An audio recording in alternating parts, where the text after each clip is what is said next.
Well, good morning, everyone. Welcome to Keeping It Real. I hope you have your coffee in your hand and your day has started off beautifully. This is the time in our week when we take a look at some of the principles that we've been talking about and see what practices we can apply to them. Actually, begin to live this philosophy in a real and practical way that actually begins to make changes in our lives. So this month for March, we're talking about joy, and on Sunday I spoke about some of the pillars of joy, and one of the pillars of joy was perspective. And I took our participants through a process of looking at a situation in our life from multiple perspectives.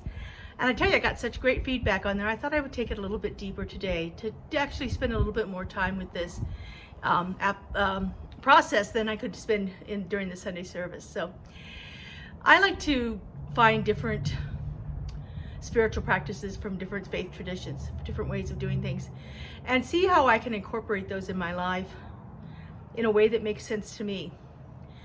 One of the things that I learned to do in our women's groups was a Native American tradition called opening the directions. And in Native American cultures, and all different cultures have a different take on this, but for the most part, many of them use this idea of the directions being symbolic for different parts, different phases of your life, different seasons in life, different elemental qualities, and different characteristics for each one of those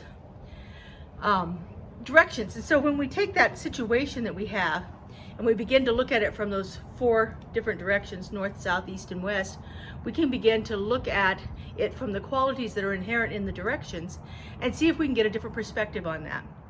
And so like I said, each of the qualities in of the directions has different qualities to it. So generally it starts in the opening the directions starts in the east, because the east is about beginnings.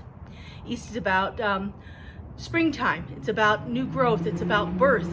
It's a phase of our life when we are the infant, the child that has just been born and brought into this world. It is symbolized by the color yellow generally, and the element that represents east is the wind. And so all of those different qualities, we can take a look at the situation from different aspects. So if I was going to look at this quality from the east, I would say, okay, well, how did this situation in my life begin? How did this problem, this challenge that I'm experiencing right now, how did it begin? What was my part in allowing it to begin? What different things were put in place, as we would do in the springtime when we plant in the soil? What things were planted that made this start to grow into the problem that it's become? And so I look at this situation from its beginnings. And then I can turn to the south. Now the south is usually represented by the quality of red. It's about fire. That's the element that's present in the south. It's about growth, about us going from that child, that infant child, into reaching our, for women we would call it our maidenhood. Our young men would be reaching their years of teenage years and so forth. We are growing, we are expanding. The earth at this point, this is after we've taken the seed that was planted in the east, in the new beginnings, and now it's starting to grow. You can see it break through the soil, you can see it getting bigger and so forth. And so now we take our challenge, our problematic situation that we're facing, and we look at it from that point. What was in place that made this situation grow into what it's become? What kind of things, what kind of qualities did I bring to it? In other words, did I water it? Did I give it good nutrients to feed it? Did I help take care of it? And if I didn't do it, then who did? Where in this situation was there growth? Because it started off as this little tiny seed of a problem, and it has now become this bigger problem for my life right now. So what was it about the growth of this problem that shifted during the course of the time of it? And then we turn to the west. Now the west is about the autumn, the harvest. It's about taking what has grown and seeing what benefits we're getting from it, seeing what we're receiving from it. Or if we're not receiving benefits, then maybe what are the challenges we're getting from this problem? The West is generally associated with the color blue. It is the element of water. So we have the blue. We have the animals of the water that are representative in the west. The animals in the south, I didn't talk about those. The animals in the south are the quick-footed animals like the coyote and the cats and dogs and things that run fast, so things that can move quickly. The animals in the east are the winged animals, the birds, the things that fly, that are in the air, the wind. And so we look at those elements we look at the problem from the situation of those elements. So if I'm looking from the west, what am I benefiting? What am I reaping from this situation? You know, what did I harvest here? You know, and was my harvest for my benefit, or was it for my detriment? You know, what happened here in this situation, in this problem that I'm looking at from the different perspectives? What in there am I getting out of it?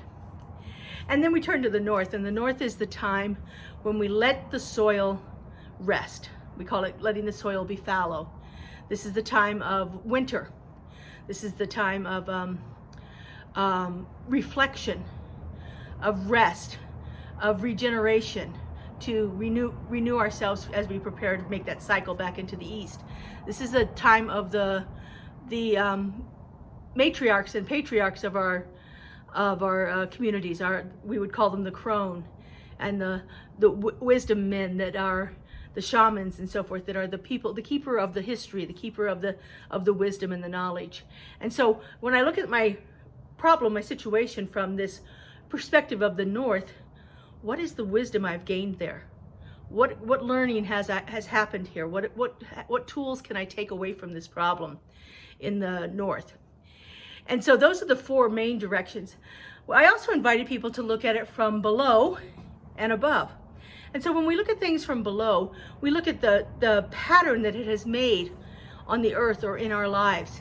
We're looking at it at what is the track of it? Where has it shown up, and how has it moved, and what is it beginning to create in a different way as it's moving through from these stages of beginning and growth and harvesting and resting? What are the things that are making tracks on the land for me? And if I'm looking at it from above, Desmond Tutu called this the God's eye perspective. Although we believe that God is from within, in his faith tradition, it is above us. And so it's looking down, and it can see the problem in its totality. When you look at things from above and you look at it in that perspective, you can see all of the nuances of it, all of the things that are happening. And so taking a look at the challenges in your life and exploring them from these 6 different directions that I just went through, and seeing what you can learn from that, what you can glean from that, and how you can shift that, changes the perspective you have on the problem. And when we change the perspective of the problem, there's an opportunity for it to be healed, and there's an opportunity for us to feel joy again in whatever that situation is. And so spend some time this week. Doesn't matter if it's a big problem or a little problem. See if you can take it and look at it from the different perspectives, the different points of view, using those north, south, east, west, above, and below directions, and see what you can clear out of your life and how much more joy you can bring into it. I hope you continue to watch us. We'll be back again here next Thursday morning at 9 a.m. Until then, have a wonderful and blessed week. Bye-bye.